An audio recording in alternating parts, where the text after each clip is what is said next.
जय जय श्री राधे कृष्णा। आप सभी को सावन मास के कृष्ण पक्ष की कामिका एकादशी की हार्दिक शुभकामनाएं। आज की इस वीडियो में मैं आपको सुनाने जा रही हूँ कामिका एकादशी व्रत की बड़ी ही दुर्लभ कथा।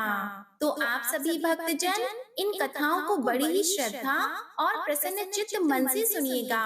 बोलिए श्री लक्ष्मी नारायण भगवान की जय। कामिका एकादशी को श्री हरि का सबसे उत्तम व्रत माना जाता है। इस एकादशी की कथा भगवान श्री कृष्ण ने धर्मराज युधिष्ठिर को सुनाई थी। इससे पहले राजा दिलीप को वशिष्ठ मुनि ने सुनाई थी, जिसे सुनकर उन्हें पापों से मुक्ति और अंत में मोक्ष की प्राप्ति हुई थी। धर्मराज युधिष्ठिर भगवान श्री कृष्ण से कहते हैं कि भगवान, मैं आपको कोटि कोटि प्रणाम करता हूँ। मैंने आपके श्रीमुख से आषाढ़ मास के शुक्ल पक्ष में आने वाली देवशयनी एकादशी का महात्म्य सुना।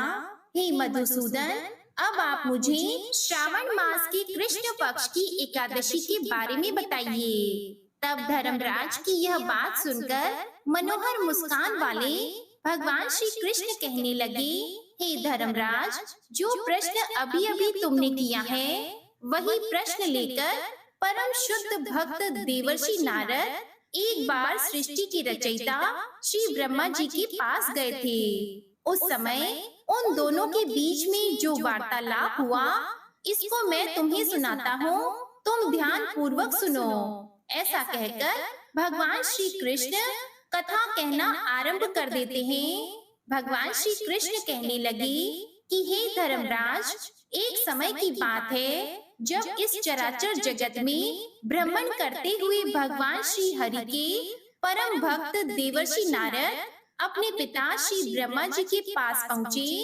आप तो जानते ही हैं कि नारद मुनि सदा विचरण करते रहते हैं और उनके मन में सदैव कोई न कोई जिज्ञासा और लोकहित के लिए कोई ना कोई प्रश्न होता है। हाँ, ये भी परम सत्य है कि उनका प्रश्न सदैव मनुष्यों के हित के लिए ही होता है।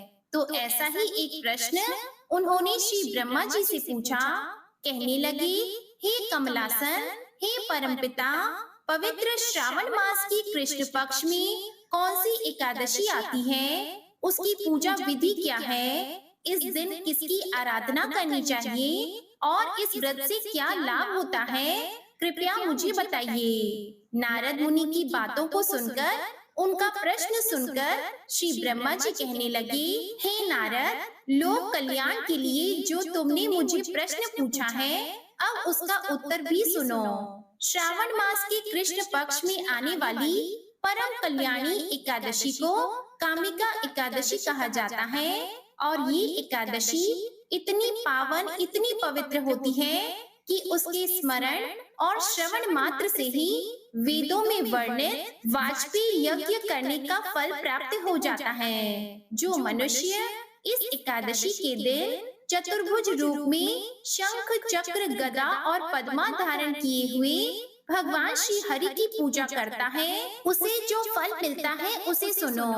जो फल गंगा, काशी, नैमिषारण्य और पुष्कर स्नान से मिलता है, वह विष्णु भगवान के पूजन से मिलता है। जो फल सूर्य और चंद्र ग्रहण पर कुरुक्षेत्र और काशी में स्नान करने से, समुद्र वन सहित पृथ्वी दान करने से, सिंह राशि के बृहस्पति में गोदावरी और गंडकी नदी में स्नान से भी प्राप्त नहीं होता, वह भगवान विष्णु के पूजन से मिलता है। जो मनुष्य श्रावण मास में भगवान श्री हरि का पूजन करते हैं, उनसे देवता, गंधर्व और सूर्य आदि सब पूजित हो जाते हैं। अतः पापों से डरने वाले मनुष्यों को कामिका एकादशी का व्रत और विष्णु भगवान का पूजन अवश्य में करना चाहिए। पाप रूपी कीचड़ में फंसे हुए और संसार रूपी समुद्र में डूबे मनुष्यों के लिए इस एकादशी का व्रत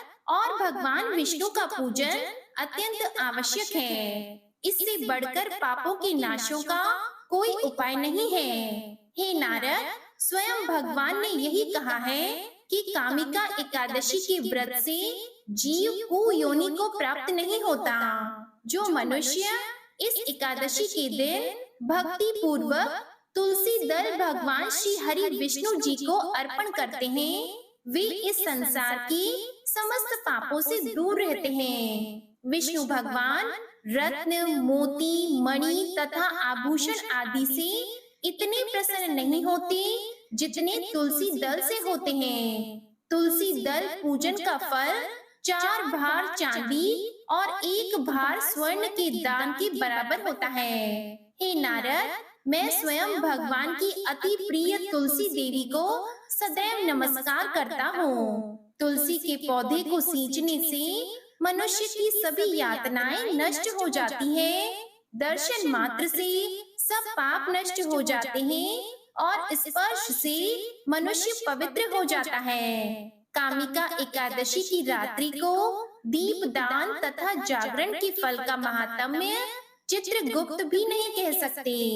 जो इस एकादशी की रात्रि को भगवान श्री हरि के मंदिर में दीपक जलाते हैं, उनके पितर स्वर्ग लोक में अमृत पान करते हैं तथा जो घी या तेल का दीपक जलाते हैं, वे 100 करोड़ दीपकों से प्रकाशित होकर सूर्य लोक को जाते हैं। अंत में ब्रह्मा जी ने नारद जी से कहा, ब्रह्म हत्या तथा भ्रूण हत्या आदि पापों को नष्ट करने वाली इस कामिका एकादशी का व्रत मनुष्य को यत्न पूर्वक अवश्य करना चाहिए। व्रत करने पर तो सभी कामनाओं की पूर्ति होती ही है। इस कामिका एकादशी के महात्म्य को श्रद्धा पूर्वक पढ़ने या सुनने वाले व्यक्ति के समस्त पाप नष्ट होकर उसे विष्णु लोक की प्राप्ति हो जाती है। बोलिए श्री लक्ष्मी नारायण भगवान जी की जय। अब आप सुनिए कामिका एकादशी की व्रत कथा।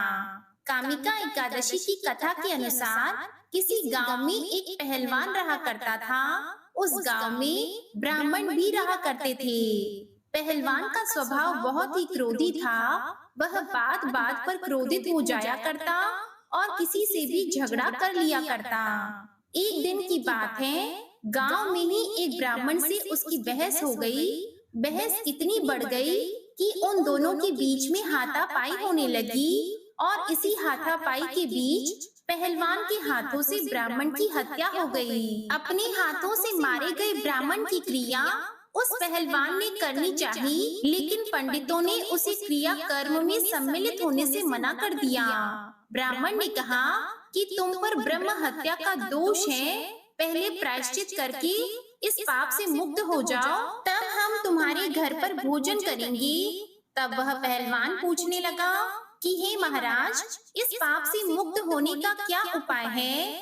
तब ब्राह्मण ने उसे बताया कि श्रावण मास के कृष्ण पक्ष की एकादशी को भक्ति भाव से श्रद्धा पूर्वक भगवान श्री हरि का व्रत और पूजन कर ब्राह्मण को भोजन कराकर दक्षिणा देकर उनसे आशीर्वाद प्राप्त करने के बाद ही तुम्हें इस पाप से मुक्ति मिल पाएगी। तब पंडितों की बताई हुई विधि के अनुसार व्रत करने वाली रात में भगवान श्री हरि ने उस पहलवान को दर्शन देकर कहा कि मैंने तुम्हारा व्रत स्वीकार किया है, अब तुम्हें ब्रह्म हत्या के पाप से मुक्ति मिल गई है। इस व्रत को करने से ब्रह्म हत्या, भ्रूण हत्या आदि सभी पापों का नाश हो जाता है और ऐसा व्यक्ति इस लोक में सभी सुखों को भोगकर अंत में श्री विष्णु धाम को जाता है। जो भी भक्त सच्चे मन से कामिका एकादशी के इस महात्म्य को सुनता अथवा दूसरों को सुनाता है, उस मनुष्य को भी अंत में स्वर्ग लोक की प्राप्ति होती है। बोलिए माता लक्ष्मी और भगवान श्री विष्णु जी की जय। प्रिय भक्त जनों,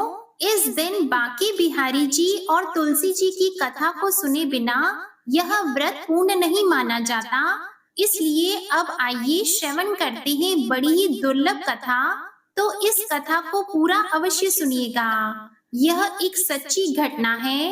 बरसाने में श्री राधा जी का एक मंदिर है, जिसके पास एक सेठ जी रहा करते थे। सेठ जी बहुत ही संपन्न थे। उनके पास सब कुछ था, आलीशान दुकान, भव्य भवन, 3 बेटे और 3 बहुएं। सेठ जी यूं तो हर तरीके से साधन संपन्न थे, लेकिन फिर भी उनके मन में बड़ा दुख था। उन्हें लगता था कि अगर उनकी पुत्री होती तो वे अपने मन की सारी बात अपनी पुत्री को बताते और पुत्री को बहुत दुलार करते। अब कुछ समय पहले ही सेठ जी की पत्नी का देहांत हो गया था, इसलिए सेठ जी बहुत ही अकेलापन महसूस करते थे। सेठ जी हमेशा अपने घर के पास स्थित मंदिर में श्री राधा जी के दर्शन के लिए जाया करते। एक दिन जब सेठ जी मंदिर में श्री राधा जी के दर्शन करने गए, उस दिन मंदिर में एक संत पधारे थे। सेठ जी को कुछ उदास देखकर संत ने सेठ जी से पूछा, उदास क्यों हो बेटा? सेठ जी बोले, महाराज, मेरी कोई बेटी नहीं है, इसलिए मैं उदास हूँ। संत मुस्कुराए और बोले, यदि जीवन में किसी का अभाव है तो उसकी जगह भगवान को बिठा लेना चाहिए। सेठ जी बोले, महाराज, मेरे तो कोई बेटी नहीं है, तो मुझे क्या करना चाहिए? संत बोले, अरे सेठ जी, जब तुम्हें बरसाना का वास मिला है, तो तुम बरसाने की बेटी श्री राधा जी को अपनी बेटी क्यों नहीं मान लेते? संत की बात सेठ जी को बहुत पसंद आई। उसी दिन सेठ जी ने श्री राधा जी का एक बड़ा चित्र मंगवाया और उसे अपने कमरे में लगा दिया। अब तो सेठ जी का जीवन ही बदल गया।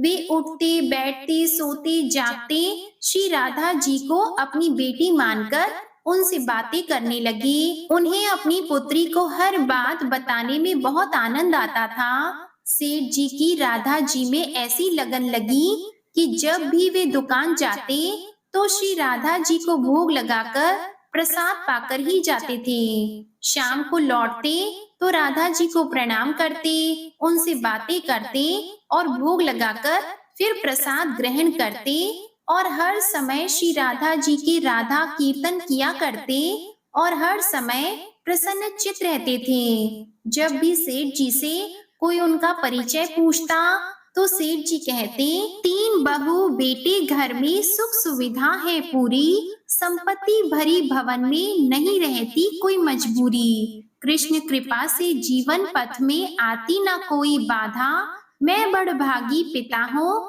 मेरी बेटी श्री राधा। एक दिन सेठ जी के घर में चूड़ी पहनाने वाला मणिहारी आई। तीनों बहुओं ने बारी बारी से आकर मणिहारी से चूड़ियां पहन ली। श्री राधा जी को लगा कि आज हमारे पिता के घर में चूड़ी पहनाने वाली आई है, तो मैं भी जाकर चूड़ियां पहन लेती हूँ। जैसे ही तीनों बहुएं चूड़ियां पहनकर गईं, श्री राधा जी प्रकट हो गईं। मणिहारी ने जब राधा जी का रूप देखा तो वह उन्हें देखते ही रह गई। राधा जी बोली, मुझे भी चूड़ी पहनाओ। मणिहारी ने समझा कि इसके घर में कोई मेहमान आया होगा। यह सोचकर मणिहारी ने राधा जी को चूड़ियां पहना दी। श्री राधा जी चूड़ियां पहनकर एक ओट में जाकर अंतर ध्यान हो गईं। सभी को चूड़ियां पहनाकर मणिहारी हमेशा की तरह चूड़ियों का पैसा लेने सेठ जी की दुकान पर चली गई। मणिहारी को देखते ही सेठ जी बोले, घर पर चूड़ियां पहना गई थी, यह लो तुम्हारे पैसे। सेठ जी ने मणिहारी को हर बार के जितने ही पैसे दिए। मणिहारी बोली, सेठ जी, इस बार मैं ज्यादा पैसे लूंगी। मैंने आपके घर में 3 जनों को नहीं बल्कि 4 जनों को चूड़ियां पहनाई है। सेठ जी बोले, हमारे घर में 3 बहुओं के अलावा चौथी तो कोई है ही नहीं। मणिहारी बोली, यह मैं नहीं जानती, लेकिन चूड़ी मैंने तो 4 को ही पहनाई है। सेठ जी बोले कि बाकी के पैसे मैं पहले घर में पता करके आऊंगा, उसके बाद दूंगा। मणिहारी बोली, ठीक है, आप घर में पता कर लीजिए। यह कहकर मणिहारी चली गई। शाम को सेठ जी घर पर पहुँचे। उन्होंने घर में मणिहारी के बारे में पूछा। उनकी बहुओं ने कहा कि केवल हम तीनों ने ही चूड़ियां पहनी थी। सेठ जी बोले, मैं भी कहूँ कि चौथा कोई है ही नहीं हमारे घर में चूड़ियां पहनने वाला। इस प्रकार सेठ जी बात भूल गए और अपने नित्य काम में लग गए। सेठ जी राधा राधा बोलते बोलते श्री राधा जी को प्रसाद का भोग लगाकर भोजन करके सो गए। जब सेठ जी को नींद आ गई तो उनके स्वप्न में श्री राधा जी प्रकट हो गईं। राधा जी बहुत उदास थीं, उनकी आंखों में आंसू थे। सेठ जी ने पूछा, बेटी उदास क्यों हो? श्री राधा जी बोली, आज मेरा मन बहुत दुखी है। मैंने आज अपने पिता का घर समझकर यहाँ उस मणिहारी से चूड़ियां पहनी थी, लेकिन पिताजी, आपने उस मणिहारिन को मेरी चूड़ियों का मोल नहीं चुकाया। पिताजी, आपने मुझे बेटी तो बना लिया, परंतु आपको मेरी याद नहीं आई, आपने मुझे भुला दिया। इससे मैं बहुत दुखी हूँ। यह सुनकर सेठ जी सपने में ही रोने लगे और बोले, बेटी मुझे क्षमा कर दो, मुझसे बहुत बड़ी भूल हो गई। सेठ जी तुरंत नींद में से उठ बैठे, उनकी आंखों में आंसू आ रहे थे। सेठ जी ने तुरंत तिजोरी में से पैसे निकाले और मणिहारी के घर की तरफ चल दिए। सेठ जी ने मणिहारी के घर का दरवाजा खटखटाया। मणिहारी ने दरवाजा खोला। सेठ जी, आप इतनी रात को? सेठ जी को अपने घर पर देखकर मणिहारी चौंक गई। सेठ जी के नेत्र में आंसू भरे थे। सेठ जी बोले, तुम्हारे जैसा बड़भागी कोई नहीं है। मणिहारी बोली, सेठ जी क्या हुआ? सेठ जी बोले, मैंने राधा जी को अपनी बेटी बनाया, परंतु मैंने उन्हें कभी अपने नेत्रों से नहीं देखा, लेकिन तुमने आज उन्हीं राधा जी को अपने हाथों से चूड़ियां पहनाई हैं। आज तुम्हारे जितना भाग्यशाली इस धरती पर कोई नहीं है। मैं तुम्हें अपनी पुत्री की पहनाई हुई चूड़ियों का मूल्य चुकाने आया हूँ। यह कहकर सेठ जी ने रुपयों से भरी हुई थैली मणिहारी के सामने रख दी और कहा, इसमें से जो भी लेना हो वह ले लो। जब मणिहारी ने सुना कि स्वयं राधा जी उससे चूड़ियां पहनने आई थी, तो उसकी आंखों से भी आंसू की धारा बह निकली। मणिहारी बोली, सेठ जी, मैं राधा रानी की चूड़ियों के पैसे आपसे कैसे ले सकती हूँ? राधा रानी तो इस बरसाने की बिटिया है और मैं बिटिया की चूड़ी के पैसे आपसे ना लूंगी। परंतु सेठ जी नहीं माने। सेठ जी ने रुपयों से भरी हुई थैली मणिहारी के घर पर रखी और वहां से सीधे राधा जी के मंदिर को चले गए। उस दिन के बाद सेठ जी ने सब कुछ छोड़कर संन्यास लिया और अपना शेष जीवन राधा जी के मंदिर में राधा जी की भक्ति करते हुए बिता दिया। तो प्रेम से बोलिए श्री राधा रानी सरकार की जय। श्री कृष्ण कन्हैया की जय। प्रिय भक्त जनों, आइए अब श्रवण करते हैं इस एकादशी व्रत कथा को पूर्ण करने वाली श्री तुलसी देवी की कथा। एक ब्राह्मण था, वह प्रतिदिन मंदिर जाता था। वह प्रतिदिन तुलसी माता की पूजा करता था। वह तुलसी माता से प्रतिदिन प्रार्थना करता था कि हे तुलसी महारानी, मेरे आनंद करना। तुलसी माता ने सोचा कि यह ब्राह्मण तो बहुत सीधा है और गरीब है और प्रतिदिन मेरी पूजा करता है, मुझे इसके लिए कुछ न कुछ करना चाहिए। तो तुलसी महारानी एक कन्या का रूप धारण करके बैठ गई और उस ब्राह्मण को बोली कि ब्राह्मण, मैं भी तेरे घर जाना चाहती हूँ। ब्राह्मण ने सोचा, 6 लड़कियां तो मेरे पहले से ही हैं और 7 लड़कियों का मैं कैसे पालन पोषण करूंगा, लड़कियों की शादी कैसे करूंगा, मेरे पास तो कुछ ऐसा भी नहीं है। यह विचार करके वह बहुत ही परेशान रहने लगा। उसको तो भोजन भी नहीं भा रहा था। उसकी स्त्री ने कहा, क्या बात है, आजकल आप बहुत दुखी रहने लगे हैं। तो इस पर ब्राह्मण बोला कि मैं मंदिर जा रहा हूँ, वहाँ पर एक छोटी सी सुंदर सी कन्या बैठी है और वह कहती है कि ब्राह्मण, मैं आपके घर आऊंगी। तो उसकी पत्नी बोली, अरे इसमें परेशान होने की क्या बात है, आ रही है तो आने दो। ब्राह्मण बोला कि पहले से अपनी 6 बेटियां हैं, उनकी भी अपने को शादी करवानी है। तो इस पर ब्राह्मणी बोली कि अरे यह कोई बात नहीं, अपनी 6 लड़कियों की शादी करवाएंगे, वैसे 7वीं का भी करवा देंगे, अपनी 7 लड़कियों की शादी साथ में करवा देंगे। अब अगले दिन जब ब्राह्मण मंदिर गया तो उस छोटी कन्या ने पूछा, ब्राह्मण, मैं आपके साथ घर आऊंगी। तो ब्राह्मण बोला, हाँ बेटी चलो। उसको वह घर ले आया। तुलसी माता के कन्या रूप में ब्राह्मण के घर आने से ब्राह्मण के घर बहुत ही आनंद हो गया। घर में लक्ष्मी की बारिश होने लगी। जब ब्राह्मण 7 कन्याओं की शादी के लिए वर ढूंढने लगा तो उस छोटी कन्या ने कहा कि मेरे तो शालिग्राम जी के मंदिर में जाकर शालिग्राम जी को बोलना कि बारात लेकर आए और मेरी 6 बहनों को तुम्हारी इच्छा से वर ढूंढना। अब तुलसी महारानी की दया से ब्राह्मण के घर में सब प्रकार के जेवर और वस्त्र सब तैयार हो गए और बड़ी ही धूमधाम से उसकी 6 बेटियों का विवाह हुआ। तब ब्राह्मण ने उस कन्या का विवाह श्री शालिग्राम जी से करवाया और अत्यंत ही परम गति को प्राप्त किया।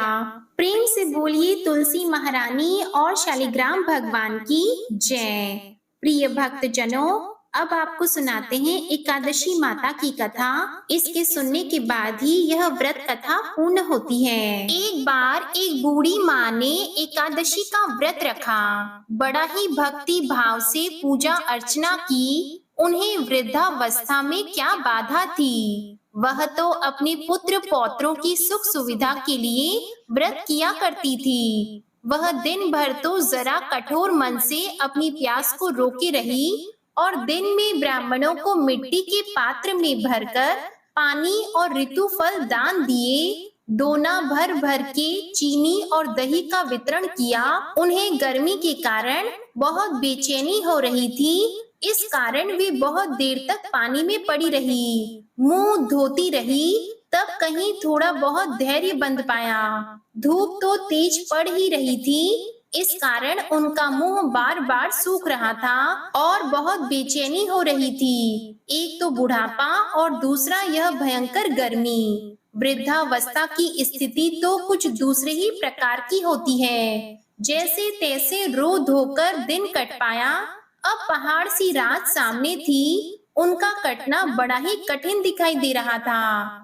खटिया पर पड़े पड़े शांति नहीं मिल रही थी। वे बार बार करवट बदल रही थी। अनेक बार वे बाहर जाती और भीतर आती। उन्हें घर के अंदर शांति नहीं थी। वे खटिया पर पड़ी पड़ी एकादशी माता का स्मरण कर रही थी। वे कहती रही कि हे माता जी, आप मेरी लाज रखिएगा, आप ही मुझे शांति दीजिएगा, जिससे मैं यह व्रत कर सकूं और यह पहाड़ सी रात शांति पूर्वक व्यतीत हो सके। प्यास के कारण बूढ़ी माँ की बेचैनी तो बढ़ती ही जा रही थी। उन्होंने धैर्य रखने का बहुत प्रयास किया, किंतु सहनशीलता की सीमा टूट गई और वे घबराकर एकदम चिल्ला उठी। बोली कि बचाओ बचाओ। अम्मा का चिल्लाना सुनकर परिवार भर के नर नारी, बच्चे और पड़ोसी एकत्रित होकर बूढ़ी अम्मा की खटिया के समीप पहुंच गए। सबने पूछा कि अम्मा जी, आपको क्या हुआ? आप क्यों चिल्ला रही हैं? आप इस वृद्धावस्था में यह कठिन व्रत क्यों कर रही हैं? अम्मा जी, शक्ति से ही भक्ति होती है। थोड़ी ही देर में वे फिर से बोली कि अरे मेरे प्राण निकले जा रहे हैं, मेरी छाती पर ठंडे पानी का घड़ा रख दो। अब नातियों ने दादी की छाती पर ठंडे पानी का पात्र रख दिया। तब उन्हें कहीं थोड़ा बहुत आराम मिला और थोड़ी देर के लिए उन्होंने अपनी आंखें बंद कर ली। अब एकादशी माता ने सोचा कि यह बूढ़ी अम्मा है तो बहुत कठोर, जरा जाकर उसकी परीक्षा लेनी चाहिए। वे आधी रात को मुर्गा बनकर टेर लगाने लगी। मुर्गा की आवाज सुनकर दादी जल्दी से उठी और बाहर जाकर आसमान की ओर देखा। आसमान में कहीं उन्हें प्रातःकालीन तारा नजर नहीं आया। वे सोचने लगी, यह मुर्गा क्यों और कैसे बोल गया? उन्हें प्यास तो लग ही रही थी, थोड़ा बहुत उनका मन भी विचलित हो गया था। अंत में उन्होंने दृढ़ निश्चय कर लिया कि मैं अब व्रत को करके ही छोड़ूंगी, चाहे भले ही मेरे प्राण क्यों न निकल जाएं। यह सोचकर फिर वे खटिया पर शिथिल होकर लेट गईं। थोड़ी देर में एकादशी माता ने उनकी फिर से परीक्षा लेनी चाहिए। एक छोटी सी बालिका एक ग्लास में शरबत लेकर उनके सिरहाने आकर खड़ी हो गई और जोर से बोली, दादी जी, सवेरा हो गया है, आप हाथ मुंह धोकर शरबत पी लीजिए। पहले तो शरबत का ग्लास देखकर उनका मन मचल उठा, किंतु अचानक व्रत का स्मरण हो आया और उन्होंने सोचा कि मैं किसी भी प्रकार से अभी शरबत नहीं पी सकती हूँ, और वे शांति पूर्वक अपनी खटिया पर लेट गईं। फिर थोड़ी ही देर में उन्हें ऐसा लगा जैसे किसी ने उन्हें पानी के कुएं में पटक दिया हो। वे बड़ी देर तक हाथ पैर चलाती रही, किंतु उन्होंने अपने मुंह में एक बूंद भी पानी जाने नहीं दिया। वे दृढ़ता पूर्वक अपने व्रत का पालन करती रही। थोड़ी देर में न जाने कहां से सामने आग जलने लगी, जिससे भारी गर्मी बढ़ने लगी। प्यास के कारण प्राण निकलने लगे, किंतु बूढ़ी अम्मा का कुछ भी नहीं बिगाड़ पाया। वे जहां की तहां मुस्कुराती हुई बैठी रही। थोड़ी ही देर में बाहर प्रकाश दिखाई देने लगा। ऐसा लगा जैसे सवेरा हो गया हो। बूढ़ी अम्मा ने जब बाहर निकलकर देखा तो समझ गई अभी सवेरा होने में 3-4 घंटे की देरी है। यह जानकर वे शांति पूर्वक इधर उधर घूमने लगी। फिर एकादशी माता यह बात अच्छी तरह से समझ गई कि यह बूढ़ी अम्मा किसी भी प्रकार से अपने व्रत से नहीं टल सकती हैं। वे उनके सत्य व्रत को अच्छी तरह से समझ गईं। अब सवेरा होते ही बूढ़ी माता ने स्नान किया, भगवान का पूजा पाठ किया, एकादशी की कथा सुनी, ब्राह्मणों को दक्षिणा देकर भोजन कराया। तब कहीं जाकर उन्होंने व्रत का पारण करके जल ग्रहण किया। कन्याओं को भोज कराने के बाद अम्मा ने स्वयं भोजन किया। उस श्रेष्ठ व्रत के प्रभाव से बूढ़ी अम्मा की आयु में वृद्धि हो गई। उनका घर परिवार हरा भरा हो गया। अब उनको कोई अभाव नहीं रहा। वे हर तरह से सुख साधनों से संपन्न हो गईं। नाती नातिन से उनका घर भर गया और वे उसी तरह से 12 महीने की एकादशी का व्रत करने लगी। एकादशी माता के व्रत के प्रताप से इस संसार में हर प्रकार के सुख भोग कर अंत में वे बैकुंठ धाम को चली गईं। जैसे एकादशी माता ने बूढ़ी माता और उनके परिवार को हरा भरा किया, ऐसे ही एकादशी माता हम सभी की मनोकामनाओं को पूर्ण करें। बोलिए श्री लक्ष्मी नारायण भगवान की जय। प्रिय भक्त जनों, आइए अब सुनते हैं एक पावन कथा माता पार्वती और शिव जी के अद्भुत मिलन की। तारकासुर के आतंक से तीनों लोग त्रस्त थे। उसका आतंक साधारण नहीं था। उसने स्वर्ग पर अधिकार करके इंद्र को सिंहासन रहित कर दिया था। देवताओं को अपना दास बना लिया था। वह ऋषियों के पवित्र यज्ञों को विध्वंस कर देता था। देव कन्याओं का अपहरण कर लेता था और धर्म का ऐसा नाश कर रहा था कि सृष्टि का संतुलन ही बिगड़ने लगा था। इससे सभी देवता असहाय हो गए थे, क्योंकि ब्रह्मा जी का वरदान एक अभेद्य कवच की तरह उसकी रक्षा कर रहा था। ऐसे अंधकारमय समय में हिमालय की गोद में प्रकाश की एक किरण के रूप में देवी पार्वती का जन्म हुआ। वे बचपन से ही अपनी आयु की अन्य बालिकाओं से अलग थीं। जहां अन्य बालिकाएं खेल कूद में लगी रहती, वहीं नन्ही पार्वती अपनी सखियों के साथ मिलकर मिट्टी के शिवलिंग बनाती और घंटों उनकी पूजा में मगन रहती। वे अपनी मधुर वाणी से शिव स्तुति गाती और उनकी आंखों में महादेव के लिए एक सहज स्वाभाविक प्रेम और समर्पण झलकता था, जो उनके पूर्व जन्म के संस्कारों का ही फल था। उनकी माता मैना अपनी बेटी के इस शिव अनुराग को देखकर बहुत ही चिंतित होती और वात्सल्य से भर भी जाती। वे समझाती, पुत्री, तुम एक राजकन्या हो, तुम्हारा विवाह किसी वैभवशाली राजकुमार से होगा। वह शिव तो एक योगी है, वैरागी है, जिसके पास ना घर है ना परिवार। पर पार्वती मुस्कुराकर कहती, माँ, सारा संसार ही उनका घर है और हर जीव उनका परिवार। मेरे स्वामी तो केवल वही होंगे। जब पार्वती जी ने तपस्या का कठोर मार्ग चुना तो वह कोई साधारण तप नहीं था।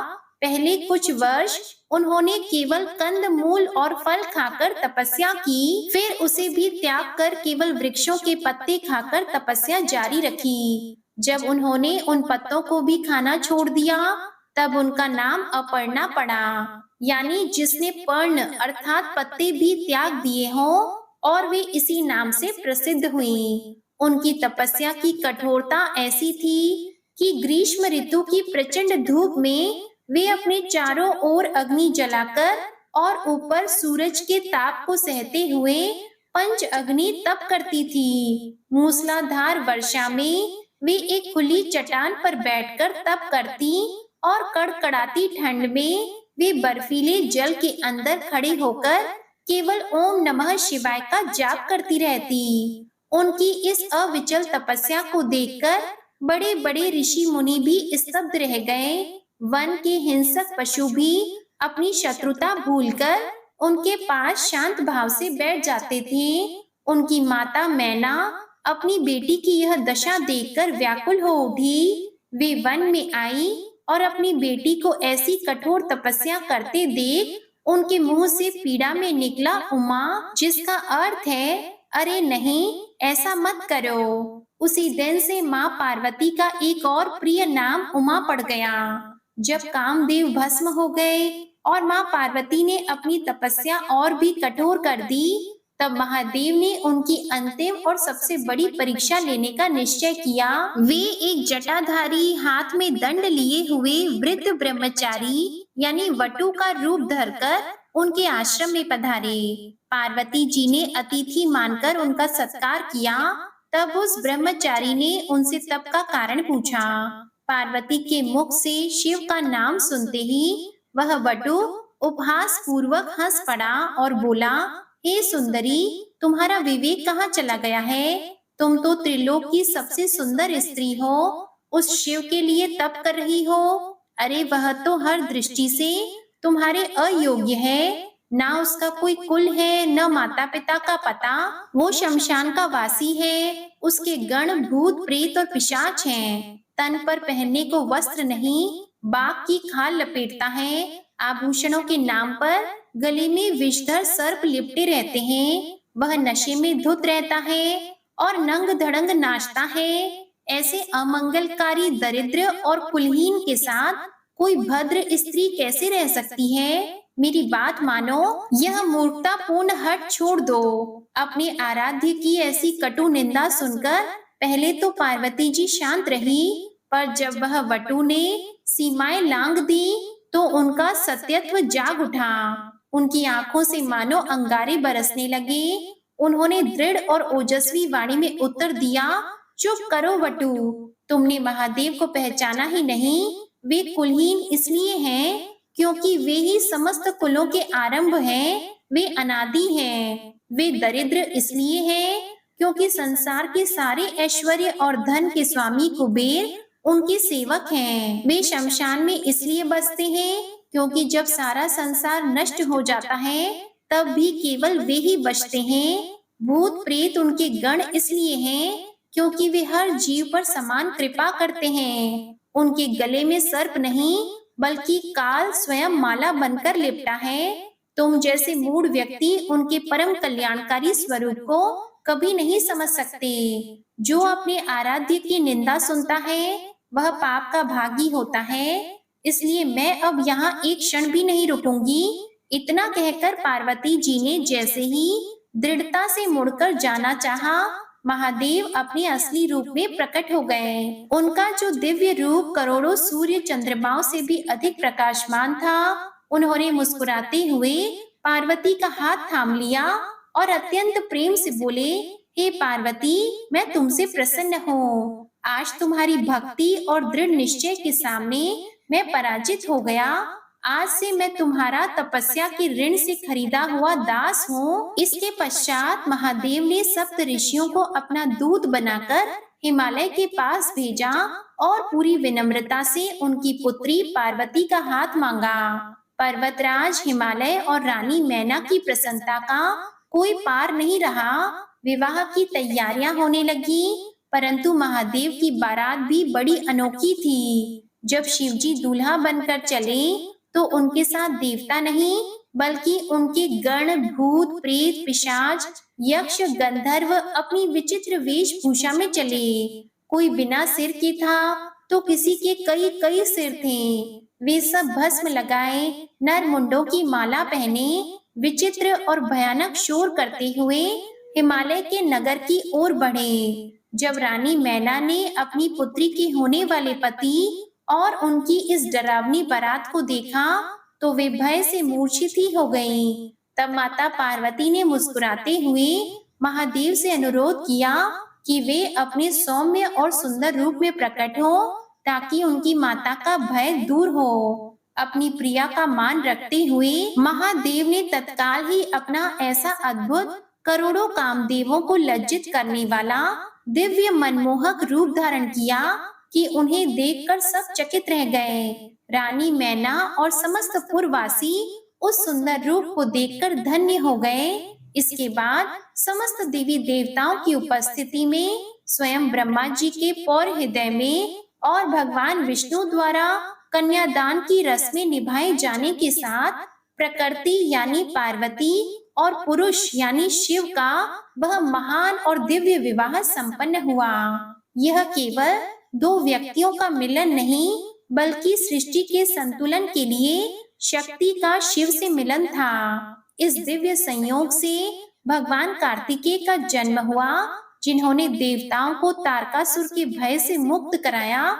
इस प्रकार यह विस्तृत कथा हमें सिखाती है कि सच्चा प्रेम और सच्ची भक्ति केवल बाहरी रूप रंग नहीं देखती, बल्कि आत्मा के तत्व को पहचानती है। यह हमें सिखाती है कि दृढ़ निश्चय और अटूट विश्वास से जीवन की हर कठिन परीक्षा को पार किया जा सकता है और स्वयं भगवान को भी प्राप्त किया जा सकता है। जो भी भक्त इस दिव्य विवाह की कथा को आज के दिन श्रद्धा से सुनता या पढ़ता है, उसके दाम्पत्य जीवन में आने वाली सभी बाधाएं भगवान शिव और श्री हरि की कृपा से दूर हो जाती है और शिव पार्वती की कृपा से अखंड प्रेम और सौभाग्य बना रहता है। बोलिए उमापति महादेव की जय। जगत जननी माँ पार्वती की जय। ओम नमः शिवाय। प्रिय भक्त जनों, इस कथा को पूर्ण करते हुए भगवान विष्णु जी को समर्पित इस कथा का श्रवण कीजिए। एक बार देवर्षि नारद जी बैकुंठ धाम गए। वहां उन्होंने भगवान विष्णु को नमन किया। नारद जी ने श्री हरि से कहा, प्रभु, पृथ्वी पर अब आपका प्रभाव कम हो रहा है। धर्म पर चलने वालों को कोई अच्छा फल नहीं मिल रहा। जो पाप कर रहे हैं उनका भला हो रहा है। तब भगवान श्री हरि ने कहा, ऐसा नहीं है देवर्षि, जो भी हो रहा है सब नियति के जरिए हो रहा है। नारद जी बोले, मैं तो देख कर आ रहा हूँ, पापियों को अच्छा फल मिल रहा है और भला करने वाले धर्म के रास्ते पर चलने वालों को बुरा फल मिल रहा है। भगवान ने कहा, कोई एक ऐसी घटना बताओ। तब नारद जी ने कहा, अभी मैं एक जंगल से आ रहा हूँ। वहाँ एक गाय दलदल में फंसी हुई थी। कोई उसे बचाने वाला नहीं था। तभी एक चोर उधर से गुजरा। गाय को फंसा हुआ देखकर भी वह नहीं रुका।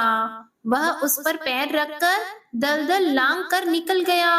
आगे जाकर चोर को सोने की मोहरों से भरी एक थैली मिली। हे प्रभु, थोड़ी देर बाद वहां से एक वृद्ध साधु गुजरा। उसने उस गाय को बचाने की पूरी कोशिश की। पूरे शरीर का जोर लगाकर उस गाय को बचा लिया। लेकिन मैंने देखा कि गाय को दलदल से निकालने के बाद वह साधु आगे आया तो एक गड्ढे में गिर गया। प्रभु बताइए, यह कौन सा न्याय है? नारद जी की बात सुनकर प्रभु बोले, यह सही ही हुआ। जो चोर गाय पर पैर रखकर भाग गया था, उसकी किस्मत में तो एक खजाना था, लेकिन उसके एक पाप के कारण उसे केवल कुछ मोहरें ही मिली। वहीं उस साधु को गड्ढे में इसलिए गिरना पड़ा क्योंकि उसके भाग्य में मृत्यु लिखी थी। लेकिन गाय को बचाने के कारण उसके पुण्य बढ़ गए और उसकी मृत्यु एक छोटी सी चोट में बदल गई। इंसान के कर्म से ही उनका भाग्य तय होता है। तो हे नारद, मनुष्य को कर्म करते रहना चाहिए, क्योंकि कर्म से भाग्य बदला जा सकता है। तो एक बार प्रेम से बोलिए, ओम नमो भगवते वासुदेवाय नमः। हरे कृष्णा। पार्वती पतिये हर हर महादेव। प्रिय भक्त जनों, इस कथा को समाप्त करते हुए आइए अब श्रवण करते हैं एकादशी माता की आरती। ओम जय एकादशी माता, मैया जय एकादशी माता। विष्णु पूजा व्रत को धारण कर, विष्णु पूजा व्रत को धारण कर, शक्ति मुक्ति पाता। ओम जय एकादशी माता। तेरे नाम गिनाऊं देवी, भक्ति प्रदान करनी, मैया भक्ति प्रदान करनी। गण गौरव की देनी, गण गौरव की देनी, माता शास्त्रों में वरनी। ओम जय एकादशी माता। मार्गशीर्ष की कृष्ण पक्ष की उत्पन्ना विश्व तारिणी जन्मी, मैया उत्पन्ना विश्व तारिणी जन्मी। शुक्ल पक्ष में हुई मोक्षदा, मुक्तिदाता बन आई। ओम जय एकादशी माता। पौष के कृष्ण पक्ष की सफला नामक है, सफला नामक है। शुक्ल पक्ष में होए पुत्रदा, आनंद अधिक रहे। ओम जय एकादशी माता।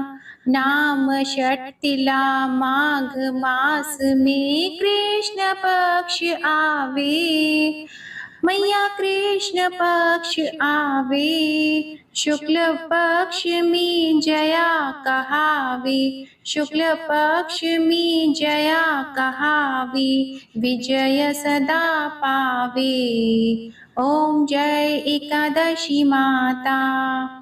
विजया फागुन कृष्ण पक्ष में शुक्ला आमल की, मैया शुक्ला आमल की। पाप मोचनी कृष्ण पक्ष में चैत्र महाबली की। ओम जय एकादशी माता। चैत्र शुक्ल में नाम कामदा, धन देने वाली, मैया धन देने वाली। नाम वरूथिनी कृष्ण पक्ष में, नाम वरूथिनी कृष्ण पक्ष में, वैशाख माह वाली।